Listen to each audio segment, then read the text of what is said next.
RBI తన 6 సభ్యుల monetary policy కమిటీతో రెపో రేటు 25 బేసిస్ పాయింట్స్ని తగ్గించింది. అంతేకాదు మానిటరీ పాలసీ కమిటీ ఇక ముందు నుంచి అకామిడేటివ్గా ఉండబోతుందని చెప్పింది. మరి చాలాసార్లు మనం వింటూ ఉంటాం, అసలు ఈ రెపో రేటు తగ్గించారు, పెంచారు అని వింటూ ఉంటాం. అసలు ఈ రెపో రేట్ అంటే ఏంటి? సాధారణ ప్రజలకి డబ్బు అవసరమైనప్పుడు మనం బ్యాంకులోకి వెళ్ళి లోన్ తీసుకుంటాం. ఈ లోన్కి బ్యాంకులు మనకి జనరల్గా ఇంట్రెస్ట్ రేట్ని ఛార్జ్ చేస్తాయి. మరి బ్యాంకులకి డబ్బులు అవసరమైనప్పుడు ఎక్కడికి వెళ్తాయి? సెంట్రల్ బ్యాంక్ అయినటువంటి ఆర్బీఐ దగ్గరికి వెళ్తాయి. మరి మన మీద ఆ ఇంట్రెస్ట్ రేట్ వేసినట్టుగానే ఈ బ్యాంక్స్ కూడా లోన్స్ తీసుకున్నప్పుడు ఆర్బీఐ వాటి మీద కూడా ఇంట్రెస్ట్ రేటు వేస్తుంది. అయితే మన విషయంలో ఇంట్రెస్ట్ రేట్ అని చెప్తాం, కానీ బ్యాంకుల విషయంలో ఆ ఇంట్రెస్ట్ రేటుని రెపో రేటు అంటారనమాట. అంటే బ్యాంకులు సెంట్రల్ బ్యాంక్ నుంచి అప్పు తీసుకున్నప్పుడు వాళ్ళ మీద వేసేటటువంటి ఇంట్రెస్ట్ రేట్నే రెపో రేట్ అని అంటారు. మరి రెపో రేటు ఎక్కువ తక్కువ ఎందుకు ఇది ఇంత సిగ్నిఫికెన్స్ ఉంటుంది? ఒక ఎకానమీలో ఎకనామిక్ యాక్టివిటీ జరగాలంటే ఏం కావాలి? ఎంటర్‌ప్రెన్యూర్స్కి, బిజినెస్ పీపుల్కి తక్కువ ధరకి, తక్కువ ఇంట్రెస్ట్ రేటుకి వాళ్ళకి లోన్ కావాలి.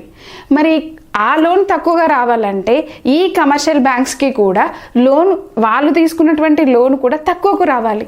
అంటే వాళ్ళకు ఆర్బీఐ వేస్తున్నటువంటి రెపో రేట్ అనేది తగ్గిందనుకోండి, అప్పుడు ఈ కమర్షియల్ బ్యాంక్స్ ఆ సెంట్రల్ బ్యాంక్ నుంచి లోన్కి చాలా ఎక్కువ అమౌంట్ తెచ్చుకుంటారు.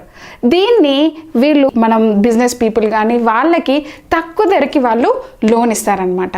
అప్పుడు ఎంటర్‌ప్రెన్యూర్స్ ఆ లోన్ తీసుకొని ఇన్వెస్ట్మెంట్ చేసి అలా ప్రొడక్షన్ పెంచి అలాగే ఎంప్లాయ్మెంట్ పెరిగి ఇన్కమ్ జనరేట్ అయ్యి ఈ విధంగా ఒక వర్చుయస్ సైకిల్ క్రియేట్ అవుతుంది. అందుకే రెపో రేట్ తగ్గడం వల్ల ఎకనామిక్ యాక్టివిటీ పెరుగుతుందని మనం రెపో రేటు తగ్గితే బాగుంటుందని అనుకుంటారు. అలాగే మనం రివర్స్ రెపో రేట్ గురించి కూడా మాట్లాడతాం. మరి రివర్స్ రెపో రేట్ అంటే ఏంటి? మనం ఎప్పుడైతే మన దగ్గర ఎక్సెస్ డబ్బు ఉన్నప్పుడు మనం బ్యాంకులో వెళ్ళి డిపాజిట్స్, సేవింగ్స్ చేసుకుంటూ ఉంటాం. మనకి ఆ సేవింగ్స్కి బ్యాంక్స్ కూడా ఇంట్రెస్ట్ రేట్ని పే చేస్తాయి. మరి అదేవిధంగా ఈ కమర్షియల్ బ్యాంక్స్కి కూడా ఎక్కువ ఎక్సెస్ మనీ ఉందనుకో, వాళ్ళు ఆర్బీఐ దగ్గరికి వెళ్ళి సేవ్ చేసుకుంటారు. ఆర్బీఐ కూడా వాళ్ళకి కూడా ఇంట్రెస్ట్ రేట్ పే చేయాలి కదా, అదిని వాళ్ళు రివర్స్ రెపో రేట్ అని అంటారు. మనకైతే ఇంట్రెస్ట్ రేట్ సేవింగ్ రేట్ అని అంటాం, వాళ్ళకైతే దాన్ని రివర్స్ రెపో రేట్ అని అంటారనమాట. సో ఈ రివర్స్ రెపో రేటు ఇది ఎలా కనెక్ట్ అవుతుంది? మనం సేవింగ్స్లో మనం ఒకవేళ బ్యాంక్లో మనం సేవింగ్స్ పెట్టినప్పుడు వాళ్ళు మనకిచ్చే ఇంట్రెస్ట్ రేట్, సేవింగ్ రేట్ అనేది చాలా తక్కువ ఉందనుకోండి, మనకేమనిపిస్తుంది? ఈ బ్యాంక్లో పెట్టుకునే బదులు మనమే దేనికైనా ఇన్వెస్ట్మెంట్ చేసుకుంటే బెటర్ అని చెప్పేసి బ్యాంక్లో పెట్టుకోము. అలాగే ఈ కమర్షియల్ బ్యాంక్స్ కూడా ఆర్బీఐ దగ్గర ఈ సేవింగ్స్ చేసే బదులు మనమే దాన్ని ఇక్కడ పెట్టేసుకుంటే బెటర్ అని చెప్పేసి బ్యాంక్స్ కూడా రివర్స్ రెపో రేట్ తక్కువగా ఉన్నప్పుడు అక్కడ ఆర్బీఐ దగ్గర డిపాజిట్ చేయవన్నమాట.